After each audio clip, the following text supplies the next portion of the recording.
भाजपा सांसद मनोज तिवारी एवं प्रवेश साहिब सिंह ने आज संयुक्त पत्रकार वार्ता को संबोधित करते हुए आम आदमी पार्टी सांसद संजय सिंह की गिरफ्तारी को दिल्ली की जनता की जीत बताया है और कहा है कि शराब घोटाले में अब दिल्ली की जनता को न्याय मिलना शुरू हो गया है। पत्रकार सम्मेलन में मीडिया प्रमुख प्रवीण शंकर कपूर भी उपस्थित थे। मनोज तिवारी ने कहा है कि संजय सिंह की गिरफ्तारी उन्हीं के साथियों के ओपरावर बनने के बाद हुई है। जाँच में शामिल लोगों की जब आंखें खुलती हैं तो वह सबसे मुख्य आरोपी की पोल खोलते हैं और वही हाल इस केस में संजय सिंह के साथ हुआ है। कई बार जब आप अपराध करते हैं तो आपको लगता है कि आपको कोई नहीं देख रहा है, लेकिन ईश्वर सबको देखता है। तिवारी ने आगे कहा है कि भाजपा उन सभी महिलाओं के साथ खड़ी है जो केजरीवाल के शराब ठेके के खुलने के खिलाफ खड़ी थी, लेकिन उस वक्त यह केजरीवाल और उनके ये सभी नेता अट्टहास कर रहे थे। आज सत्येंद्र जैन से चला आया ये भ्रष्टाचार खेल सिसोदिया से अब संजय सिंह तक पहुंच चुका है। वह दिन दूर नहीं है जब केजरीवाल भी जेल की सलाखों में होंगे। वहीं प्रवेश साहिब सिंह ने कहा है कि अब ऐसा लग रहा है कि दिल्ली की जनता को न्याय मिलना शुरू हो गया है। वह केजरीवाल ही हो सकते हैं जो ऐसा भ्रष्टाचार करें और सोचे कि किसी को पता नहीं चलेगा। कमीशन 2% से 12% करना सबसे बड़ा भ्रष्टाचार है और आज हम सुबह से लगातार आप सांसद संजय सिंह को सुन रहे हैं कि उनके घर कुछ नहीं मिला है, लेकिन वह बताएं कि क्या चारा घोटाला और 2G घोटाले में जब जांच हुई थी तो उसमें किसी के घर पैसा रखा मिला था क्या? दोस्तों, जैसा आज पूरे दिन में हुआ है, ये सब कुछ हम सभी आंखों के सामने एक चलचित्र की तरह चल रहा है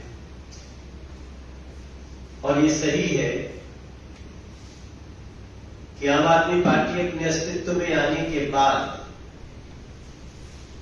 दुनिया की कोई राजनीतिक पार्टी सबसे कम समय में भ्रष्टाचार के सबसे उच्च सोपान पर पहुंच जाए, ऐसा प्रदर्शन आम आदमी पार्टी ने किया है।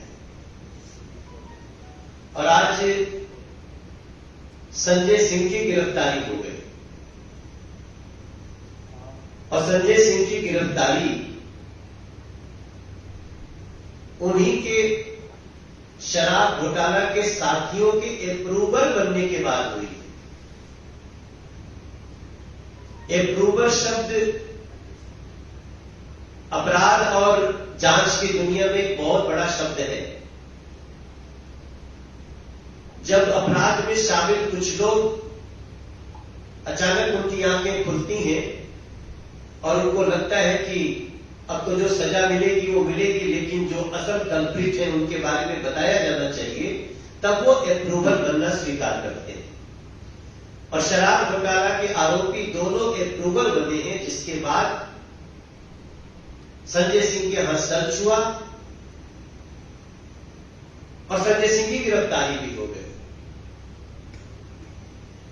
यहां मैं एक और बात याद कराना चाहता हूं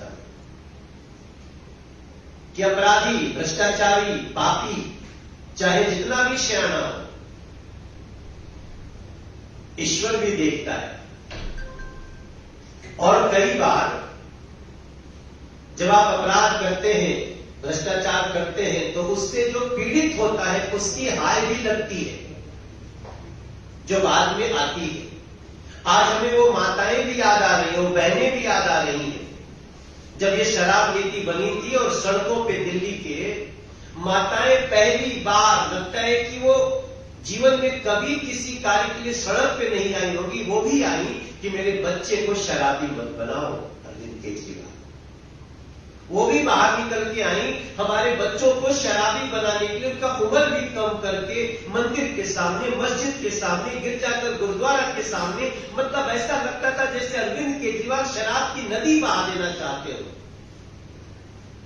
और जब वो माताएं चित्कार कर रही थी, पुकार कर रही थी, रो रही थी, तो उनके साथ आवाज में आवाज मिलाने भारतीय जनता पार्टी के कार्यकर्ता है, सांसद आए, विधायक आए, भारतीय जनता पार्टी के पदाधिकारी आए। लेकिन अगर कोई दुर्योधन की तरह अट्टहास कर रहा था कि रो लो, चित्कार कर लो, हम तो ये शराब नीति ला के रहेंगे, आज उस टीम के एक तीसरे स्तंभ भी गिरफ्तार हुए जिनका नाम है संजय सिंह। और ये आंच जो है ना, जो सत्येंद्र जैन से चली, मनीष सिसोदिया तक आई और आज संजय सिंह पर आई,